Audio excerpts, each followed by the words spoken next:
গতকাল দিনভর কিন্তু যানবাহনের জট দীর্ঘ সারি থাকার কারণে দেশের দক্ষিণ এবং দক্ষিণ পশ্চিমাঞ্চলের ঈদ যাত্রীদের কিন্তু বেশ কিছুটা বিড়ম্বনায় পড়তে হয় ঢাকা মাও এক্সপ্রেসওয়ে এবং পদ্মা সেতু পাড়ি দিতে। তবে আজকে যানবাহনের সেই জট কিংবা সারির চিত্র না থাকায় কিন্তু অনেকটাই নির্বিঘ্নে এই পথ দিয়ে আজ ঈদ যাত্রীরা ঘরে ফিরছে, বাড়িতে ফিরছে কিংবা তাদের গন্তব্যে ফিরছে। এবং আমরা দেখতে পাচ্ছি যে সকাল থেকে আসলে এই সড়কে কিন্তু গতকালকের মতো আসলে যানজট নেই। তবে আজও কিন্তু টোল প্লাজার অভিমুখে আসলে বিপুল পরিমাণ মোটর সাইকেলের যুগে যাত্রীরা আসছে এবং আমরা দেখতে পাচ্ছি এখনো পর্যন্ত কিন্তু আসলে মাওয়া যে টোল প্লাজা রয়েছে সেখানটিতে কিন্তু আসলে বিপুল পরিমাণ মোটর সাইকেলের দীর্ঘ একটি সারি রয়েছে এবং এসব মোটর সাইকেল পর্যায়ক্রমে কিন্তু পদ্মা সেতু পাড়ি দিয়ে দেশের দক্ষিণ এবং দক্ষিণ পশ্চিমাঞ্চলের বিভিন্ন জায়গায় তাদের যে দেখা যাচ্ছে গন্তব্য রয়েছে সেখানে কিন্তু আসলে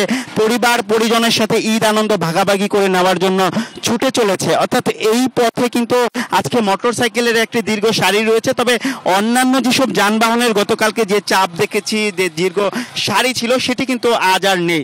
এবং আজ সকাল থেকেই আসলে মাওয়া টোল প্লাজার যে 60টি টোল বুথ রয়েছে সেখান দিয়ে কিন্তু আসলে যানবাহন পাড়ি দিচ্ছে এবং আমরা দেখতে পাচ্ছি এই মুহূর্তে মাওয়া টোল প্লাজারের অভিমুখে কিন্তু যানবাহনের খুব একটি সারি নেই। যেসব যানবাহন আসে, ব্যক্তিগত গাড়ি, গণপরিবহন কিংবা অন্য যেসব পণ্যবাহী ট্রাক আসে সেগুলো কিন্তু সহজেই নির্বিঘ্নে স্বস্তি নিয়ে টোল প্লাজায় নির্ধারিত টোল প্রদান করে এরপর সেতুতে উঠে তাদের যে গন্তব্য রয়েছে সেই গন্তব্যের পানে ছুটে চলেছে। এবং এই মুহূর্তে যে 60টি টোল বুথের মধ্যে 6টি দিয়ে ব্যক্তিগত যানবাহন গণপরিবহন পারাপার করা হচ্ছে এবং একটি ডেডিকেটেড লেন রয়েছে গতকালকের মতো যেটি দিয়ে আসলে মোটর সাইকেল পারাপার করা হচ্ছে। এবং আমরা যে লেনটিতে দাঁড়িয়ে রয়েছি সেটি কিছুটা কারিগরি ত্রুটির কারণে এই মুহূর্তে আসলে এই লেনটি দিয়ে টোল আদায়ের কিছুটা বন্ধ রয়েছে, বাকি লেনগুলো দিয়ে কিন্তু আসলে টোল আদায় হচ্ছে। এবং এছাড়াও আসলে ঢাকা থেকে যারা বিভিন্ন পথে আসলে ঢাকা মাও এক্সপ্রেসওয়ে পর্যন্ত আসে তারা কিন্তু বলছে যে এই পথে গতকাল যে চাপ ছিল কিংবা ভোগান্তি ছিল সেই চিত্র কিন্তু আজকে নেই এবং ঢাকা থেকে তারা কিন্তু অনেকটাই নির্বিঘ্নে সহজে কিন্তু তারা আসলে ছুটে চলেছে। এবং আমরা দেখতে পাচ্ছিলাম যে যেসব পণ্যবাহী ট্রাক আসে কিংবা গাড়ি আসে সেগুলোই কিন্তু আসলে সহজেই সেতুতে উঠতে পারছে এবং তারা সহজেই কিন্তু আসলে যেতে পারছে। তবে মোটর সাইকেল যুগে যারা আসে এই মুহূর্তে সেতুর পানে তাদের জন্য কিন্তু কিছুটা আসলে অপেক্ষার ভোগান্তি থাকতে হচ্ছে, কারণ মোটর সাইকেলের একটি আধিক্য রয়েছে এবং বিপুল পরিমাণ যাত্রী কিন্তু মোটর সাইকেল যুগে এই পথে আসছে এবং তারা কিন্তু এই আসার পর কিছুটা অপেক্ষা করেই আসলে টোল প্রদান করা হচ্ছে। যদিও আসলে শৃঙ্খলা রক্ষার জন্য কিন্তু বলা হচ্ছিল যে তাদের পূর্ব থেকে কিন্তু তাদের যে নির্ধারিত টোল সেটি হাতে রাখার জন্য, তারপরে কিন্তু মোটর সাইকেলের আধিক্য থাকার কারণে কিছুটা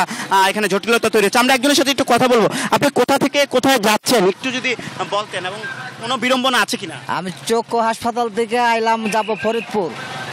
খুব ভালো লাগতেছে যে যাইতে পারতেছি, খুব ভালো লাগতেছে। ধন্যবাদ। আসলে তিনি বলছিলেন যে এই পথে আসলে খুব একটা যানবাহনের চাপ না থাকার কারণে কিন্তু তাদের আসলে আজকে স্বস্তি নিয়ে অনেকটা মানুষ বাড়ি ফিরছে। এবং আমরা যদি আরেকজনের সাথে একটু কথা বলতে চাই, কোথায় যাচ্ছেন আপনি? যাব হচ্ছে ভাটিয়াপাড়া।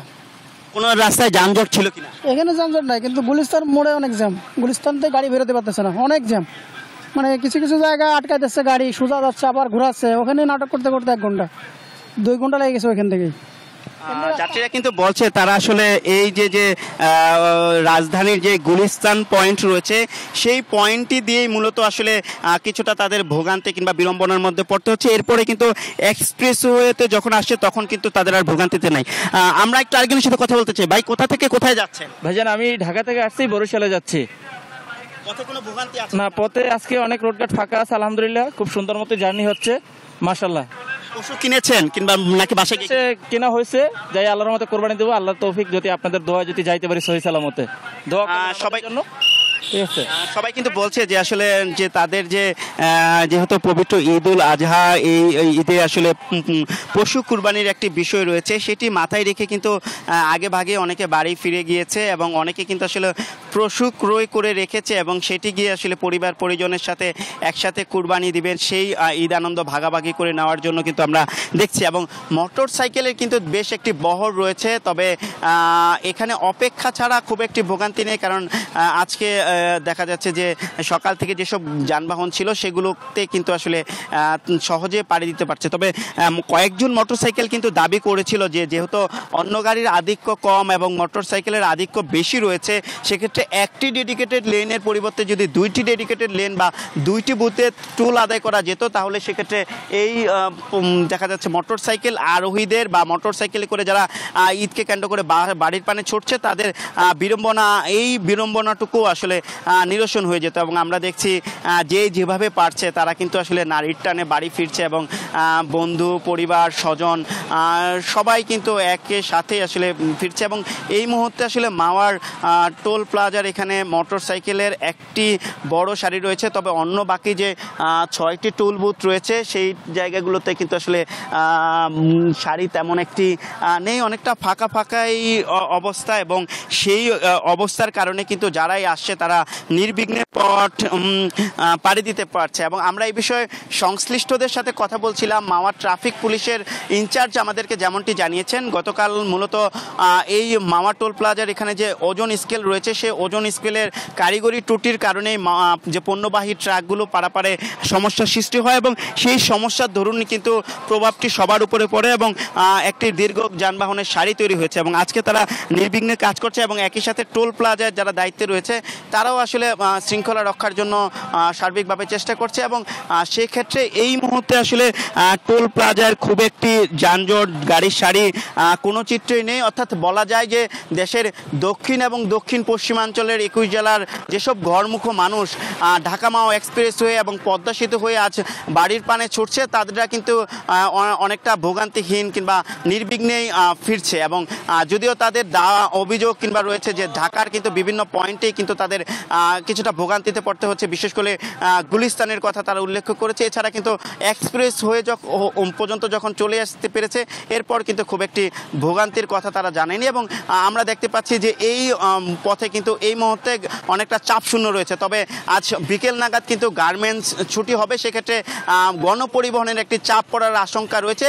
তবে কর্তৃপক্ষ জানিয়েছে এইসব চাপ সামাল দেওয়ার জন্য তাদের ইতিমধ্যে প্রস্তুতি রয়েছে। তো এই ছিল এখনকার মতো দেশের দক্ষিণ এবং দক্ষিণ পশ্চিমাঞ্চলের ঈদযাত্রার সর্বশেষ খবর।